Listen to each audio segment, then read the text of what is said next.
Personally, I hate to fail.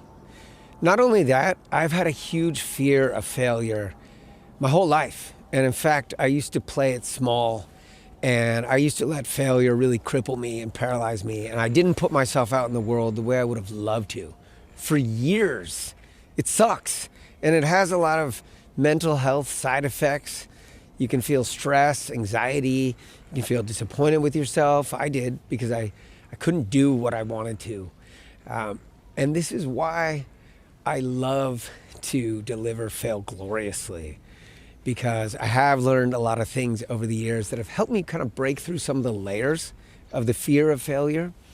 And I still don't like to fail. I mean, it's still painful and it hurts. However, by doing this work and teaching this work, when I see people get over some of their fear of failure and you create environments where it's safe to really step out and put yourself out there, it feels amazing. And I love to be around that and see a group create that and then carry that on, and what happens afterwards, how things can change, and you can really turbocharge safety, trust, and get skills to really let creativity and collaboration really kind of explode.